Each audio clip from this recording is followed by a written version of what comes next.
Florida and Texas maybe for Chinese buyers. In Chinese buyers, it was, what was the number, 31 billion? I think that number has, what was it, 31? 31.8? It's more than doubled over the past.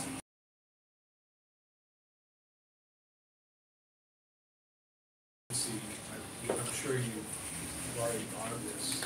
They can eliminate or assist with is that 1031 exchanges. Say it again? 1031 exchange. Uh-huh. Are you familiar with that?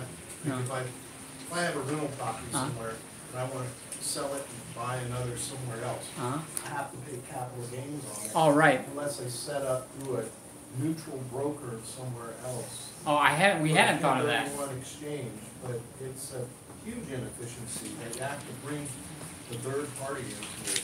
I hadn't thought of that. Yeah, there's lots of the interesting thing when you build out a product, you start with like this one idea, you know, and then there's all these, after you build something, it's what we were talking about before, you have to build something. Once you build something, there's actually a lot of opportunities open up for you. And we think, you know, real estate's so large, it's so inefficient, as you said, the U.S. so archaic, there's just tons of room for exploiting these inefficiencies. Question. So, yes. Is the success of your business contingent on portals agreeing to work with you? Yes. And if they don't, you have no business? I think to a large extent, the ability for us to scale is dependent on the portals. Because again, for us, the portals, what they bring to us is that traffic. They bring that traffic to us. Otherwise, the challenge that we face is one, building the system, and two, attracting the traffic, right? What they bring to us is their traffic, what we bring to them is the transaction. I mean, just to play devil's advocate, yeah, go I would imagine there'd be some pushback from the portals because it seems to me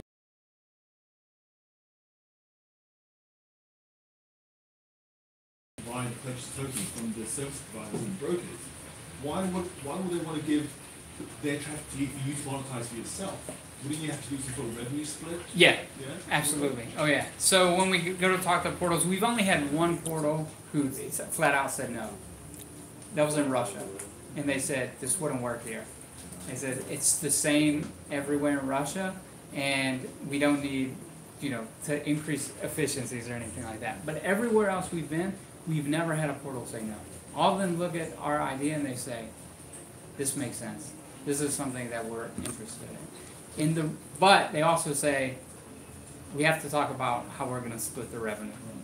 But for each area, each jurisdiction, those revenue opportunities are going to be a little different. So in the U.S., because you have all these parties involved in a transaction, you have the inspector, the surveyor, mover, insurance, mortgage, you have all these people involved, the revenue opportunities might happen at different points for a U.S.-based transaction than they would for a transaction that's happening, I don't know, in Thailand or some other place. But absolutely, they all say that. We got to talk about revenue opportunities. And two, we have to explore where's that revenue opportunity going to be. Because there are places where, yeah, you could make money, you could charge the buyer or the seller or whoever, but is that the best place? Is that going to maximize the value? Is that going to maximize your revenue? So I think it's something that we're going to work with portals in different areas over time to identify the best places to exploit those revenue opportunities. Okay, then I have a question based on what I said. Yeah. Then when you sign up, okay, it's just an MOU right now, but when you sign up with the corporate portal, do you require like exclusive contract with Cprop only, or? So that's an interesting thing. So we've actually had some portals say to us they want exclusive. They've said to us that they want exclusive because you have to think, portals are competing against other portals in the area. We can't sign exclusive. We haven't signed any exclusive agreements. So out of curiosity, what do the biggest portal in America, Zillow, say to you? So, well, Zillow also, it's such a large company, and they also have great leadership, so they've already saw that transactions are the way to go. That's why they bought .loop, right? That's why they bought Adam's business. So they also are getting into the transaction. We haven't presented to Zillow yet. I think we're waiting a little bit until we build out our product more completely, and until we integrate with some other portals before we go to them or to some other big portals in the U.S. Do you get similar questions when you present, like, for portals, or like being questioned by the portals and this kind of thing? The portals get it. It makes a lot of sense for them. They ask the revenue split question.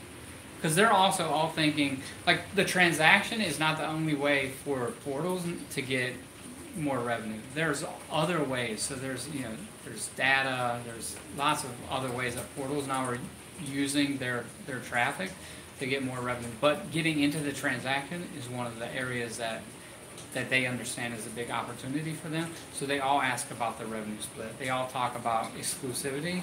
They all ask about how are we going to integrate with other portals and how does that hurt or benefit them. They all say, are you trying to exclude someone from the current model?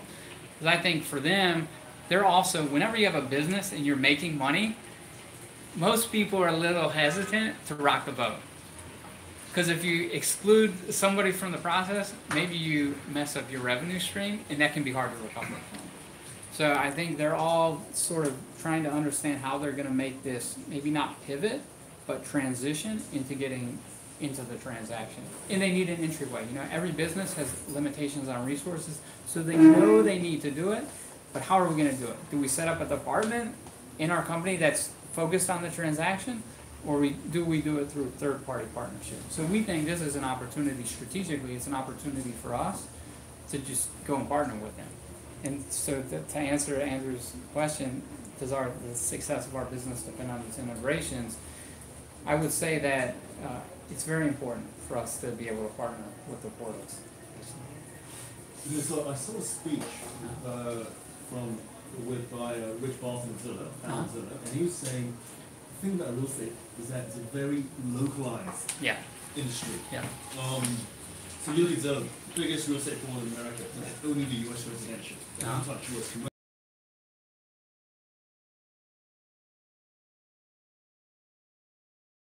Understand the nuances of each jurisdiction. Right.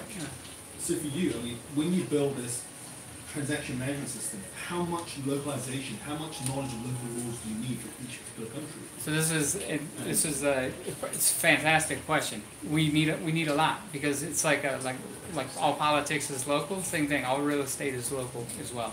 So you see these before when I had the demo up. You see the all the documents that are required. So here you have the oil tank inspection. Are you going to have an oil tank inspection in Seoul? But probably not, but you might, somewhere in the countryside in the U.S. So there's definitely lots of localization involved, and that's why partnering with some of these portals is really important because they understand what happens locally. Yeah, as all of us are from the U.S., we don't understand what's happening in Thailand, right? We don't understand what the requirements are for each property transaction there, but they do. They're very familiar with it.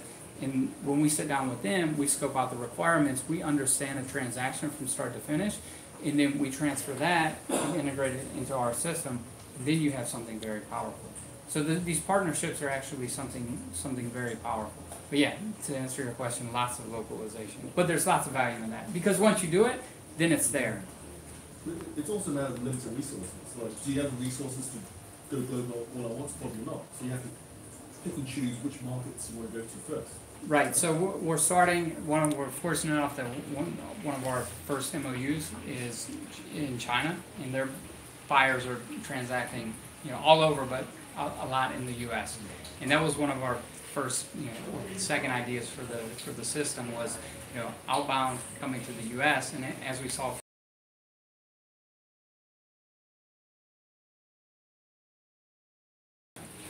So yeah, you definitely have to, I think anybody knows you have to focus in a business.